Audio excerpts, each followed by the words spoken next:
You know what? The Bleed train is back with a combination of 4 status effects that cripple and destroy anything in Lords of the Fallen. This brings back memories of the OP dual wielding Bleed swords in Elden Ring. It's awesome watching enemies get bleed, burn, ignite, and poison, and their life bars drop when you proc them. This paired with Inferno Spells make this build really powerful and well rounded up for every type of encounter. I'll break down how to set it up from stats, weapons, armor, and spells. All the good stuff you need to slash everything and proc those status effects fast and in style. So gear up and game on. Dual wielding has so much power and speed in Lords of the Fallen. That speed lets you build up bleed, burn, ignite, and poison status effect pretty quickly to wreck and handicap every enemy when they proc. While dual wielding with short swords, the initial attack that I always go for is a running attack that connects 4 hits. For regular enemies that will proc burn and ignite, then followed by consecutive attacks to get the bleed proc to start popping the big damage numbers. The charge attack is also good for raw damage and a combo starter when the enemy is walking towards you, or if you want to finish an enemy off. With this build, I usually roll or dodge enemies' attack since it's pretty fast and you have to stay closer to your target. The main stats of this build are agility and inferno. You will also need to spend points on vitality and endurance. So as you can see, this is pretty much the ratio you want to have with your stats. Take endurance to 20 and vitality to 40. I feel very comfortable with those 2 numbers. I got decent stamina for my attacks and can use up to medium and heavy armor and a very decent HP pool. Now you need to have most of the points in agility because that's your main damage stat, because your weapon will scale with it, as well as an Inferno, that you need to have it around 25 for spell requirements, or if you want to do more damage with your spells, you can have more points in Inferno. Your starting class for this build should be one with high agility and Inferno, but there's none with both stats, so you either gotta choose one class with agility, like the Mornstead Infantry or Exile Stalker, and level up Inferno, or start with the Pirate Cultist and level up the agility, or the Condemned class that can become anything, like that's the one I'm using. If you like dual wielding in Elden Ring or other Souls-like game, you will feel right at home with this short sword. I'm dual wielding 2 Bloodlust that make physical and fire damage. At max level they scale A- with agility and Inferno.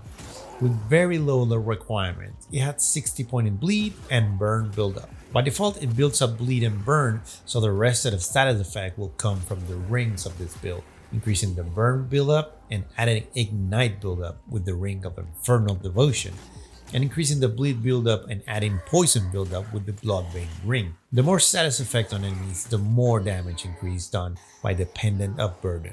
So it's a pretty good synergy between the Pendant and the ring and the weapon. So once the bleed procs, enemy will receive extra damage after every damage they receive for a few seconds. And if fire, ignite, and poison can proc after that, it will do massive damage. Most of the time you will see this in bosses, because on regular enemies you will end up proc bleed and fire and ignite and you will kill them before having all 4. Now to increase the attack power output and your file buildup even more, you can imbue fire to the Bloodlust with the Infernal Weapon spell. The Bloodlust can also help with survivability because when you kill an enemy with the sword, not the status effect, you will regain a bit of health. So sometimes what I do is go to Umbral if I need a bunch of health and do a quick kill spree and regain my health if I really need it. You can get the Bloodlust early on when you start the Fitzroy Gorge area, when defeating the boss Crimson Rector Percival and opening the chest at the opposite end of the area. You can get a second one if a friend drops it for you, or you play NG Plus like I'm doing. If it's your first playthrough and you can't get a Bloodlust, you can use this option, the Kukajin Sword, that does 60 bleed and 60 poison buildup. It's a pretty good sword that works pretty good with this build. The easiest way to get it is in Forsaken Fen after you kill the Petrified Lady with a charge attack. The runes that I'm using on the Bloodlust are Tianarchs that will increase the fire damage, Vixis that will increase the rate of bleed buildup, and Trelos that will increase ignite buildup. In case you don't have the Vixis rune, you can use the Atarox that will increase the poison buildup. For the catalyst, I'm running with the Rogar Heart catalyst that scales A- with Inferno. It has 5 spell slots, but since early game you can get the Syrian Accusation and you can play the majority of the game with it. The spells I'm running with this build are Adir's Rage that will increase physical and fire damage. It can be purchased from Damaros the Mark in Pilgrim's Purge. Next is Infernal Weapon that I mentioned before that will imbue fire into your 2 swords, dealing burning damage and burn buildup. It can be obtained behind the Shrine of Adir at the vestige of Betrayed Iliad. So Adir's Rage and Infernal Weapon will be your bread and butter when you want to do increased damage to both, tough enemies or bosses. I always try to have them up at all times to destroy everything quick. The next spells are a support spell that will help with ranged enemies and swarms.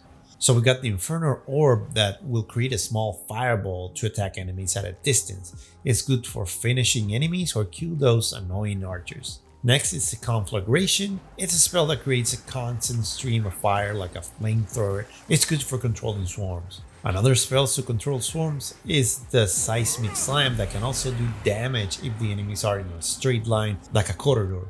Those are my favorite spells for this build. If you use different spells, please comment down below. So now if you're like me, you want to play your games with not only the best armor, you want to play with the coolest and baddest looking armor. In this build, I'm using this cool looking Light Reaper with Lord's Mask that with the 2 Bloodlust, it looks just awesome. The helm is the Lord's Mask that you can get if you unlock the Lord class or if you loot it from the King's Bed in Brammy's Castle. The rest of the armor is from the Light Reaper's armor set that you can buy from Mohu in Skyred's Bridge when you defeat the Light Reaper boss and exchange their remembrance. The pendant I'm using is the Pendant of Burden that will deal additional damage of every status effect inflicted. So the more burn and bleed and poison we inflict on enemies, especially bosses, you will see a damage increase. It can be found in Forsaken Fen. For rings, I'm using the Ring of Infernal Devotion to inflict more burn and ignite buildup, and the second ring is Bloodbane Ring to inflict poison and bleed buildup. So the more status effect inflicted, the more damage this build does, thanks to the Pendant of Burden. And there you have it, guys. The playthrough that I had with this insane status effect build with bleed, burn, ignite, and poison was extremely fun, powerful, and a feast to the eyes with all the visual effects when burning enemies, exploding, bleeding, and dying. It's easy to set up early game and master it through your full playthrough. I really enjoy bringing back the bleed train to Lords of the Fallen. So I'll create more powerful bleed builds in the future and keep improving with items that are hard to farm. Hope you enjoyed this video like I did making it. If you run a similar build, please comment down below and help the channel hitting that like button so this video can get to more people. And if you don't want to miss future videos for Lords of the Fallen, think about subscribing and be part of the tribe. Thank you so much for watching, guys. I really appreciate every one of you. And as always, be safe and see you on the next one. Ciao!